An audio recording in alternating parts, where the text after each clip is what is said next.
Ito naman yung para sa Luzon, no? Unang sulong ang pula, talong itim. Okay, mga taga Luzon. May dalawang dama ng itim. Okay, paano tatalinin? Paano tatalunin ang itim? Dama na siya, no? Siyempre, kung mali ang sulong mo, talo ka. Pero kung tama, ay panalo ang pula. Paano ganito? 3-13. Kakain yan, 2 yan, di ba? 2. Tapos 3-14. Kahit saan kumain, talo. Kahit dito, kahit dyan. Ano ba, yung dama ikain niya, di dama ka dun sa dulo. Huwag dito sa huwag dyan, doon sa dulo. Yan. So, itong dama niya, alisin niya. Malamang, alisin. Kakainin niya ng dama pag hindi inalis. Kung dito siya, papakain mo lang. Yan. Huli, no?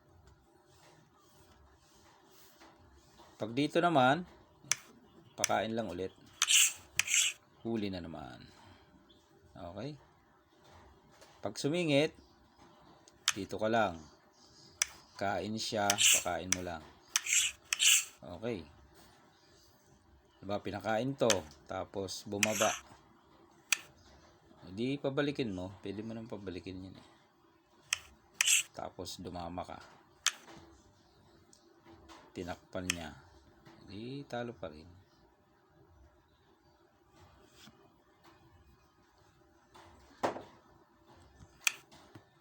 Dito siya. Huli pa rin. Okay? Kahit saan kumain yun eh. Paano kung dito kumain? Pababalikin mo lang yan. Tapos sasaluhin mo ulit. Yan. Dama ka ulit sa dulo. Okay? So, kung dyan siya, edi balik ka lang.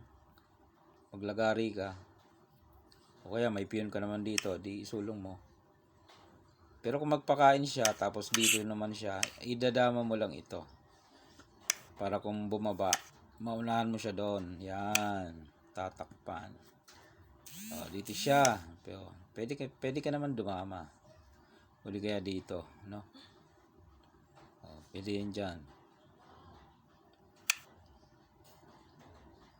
Ilag niya yan. O kahit hindi ilag.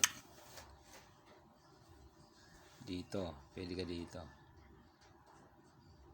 Dito. Madali nang kontrolin kasi may dama ka na eh. Kumbaga lamang ka na, no? Pinabalik. Tapos dito siya. Dito ka lang. Doon siya. Dito lang. Dito siya.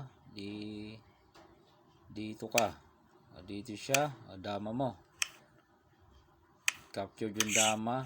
Di abang ka dito. Pag sumulog doon, yun. Wala na siyang tirang maganda. Kain atras.